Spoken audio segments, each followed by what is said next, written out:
Hello friends, स्वागत है आपका मेरे YouTube channel the facts flow पर।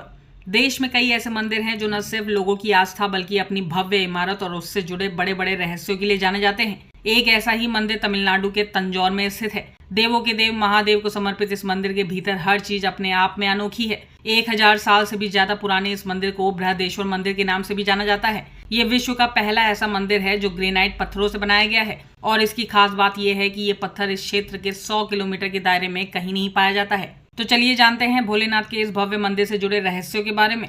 तंजौर स्थित बृहदेश्वर मंदिर का निर्माण 11वीं शताब्दी में चोल शासकों ने करवाया था, जिसका नाम पहले राजा राजेश्वर था, लेकिन बाद में मराठा शासकों ने इसका नाम बृहदेश्वर कर दिया।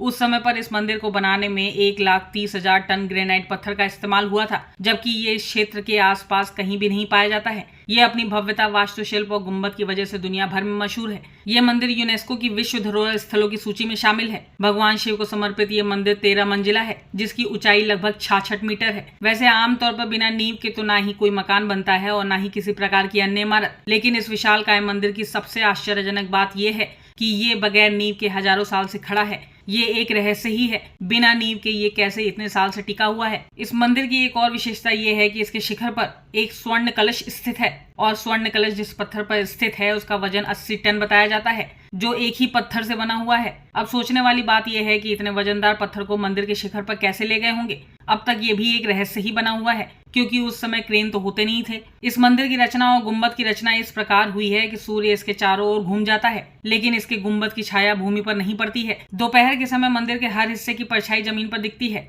लेकिन गुंबद की नहीं। हालांकि इस बात की कोई पुष्टि नहीं करता है। मंदिर के पत्थरों और पिलरों को अगर ध्यान से देखें तो पता चलेगा कि यहाँ के पत्थरों को एक दूसरे से किसी भी प्रकार से चिपकाया नहीं गया है, बल्कि पत्थरों को इस तरह काट कर एक दूसरे के साथ फिक्स किया गया है कि वो कभी अलग नहीं हो सकते। इस मंदिर को ध्यान से देखने पर लगेगा कि शिखर पर सिंदूरी रंग रंगा गया है, लेकिन ये रंग बनावटी नहीं बल्कि पत्थर का प्राकृतिक रंग ही ऐसा है। यहाँ एक अद्भुत और विशालकाय नंदी है। एक विशालकाय चबूतरे के ऊपर विराजमान नंदी की प्रतिमा अद्भुत है। नंदी मंडप की छत शुभ्र नीले और सुनहरे पीले रंग की है। इस मंडप के सामने ही एक स्तंभ है, जिस पर भगवान शिव और उनके वाहन को प्रणाम करते हुए राजा का चित्र बनाया गया है। यहाँ स्थित नंदी की प्रतिमा भारतवर्ष में एक ही पत्थर को तराश कर बनाई गई नंदी की दूसरी सर्वाधिक विशाल प्रतिमा है। ये 12 फुट लंबी, 12 फुट ऊंची और 19 फुट चौड़ी है। इस मंदिर में प्रवेश करते ही एक 13 फीट ऊंचे शिवलिंग के दर्शन होते हैं। शिवलिंग के साथ एक विशालकाय पंचमुखी सर्प विराजमान है, जो फनों से शिवलिंग को छाया प्रदान करता है। अब आप सोच रहे होंगे कि बृहदेश्वर मंदिर पहुंचे कैसे, तो आपको बता दूं कि तंजौर का प्रमुख निकटतम शहर तिरुचिरापल्ली है, जो अंतर्राष्ट्रीय हवाई अड्डा और रेलवे स्टेशन दोनों से ही नजदीक है। वहीं तंजौर शहर के लिए आसपास के सभी प्रमुख शहरों से परिवहन के सभी साधन आसानी से उपलब्ध हो जाते हैं। अगर आपको मेरे चैनल पर दी गई जानकारी अच्छी लगी तो सब्सक्राइब कर दे, लाइक एंड शेयर भी करें और आगे इसी तरीके की नई जानकारी पाने के लिए बेल आइकन दबाना ना भूलें। Bye bye.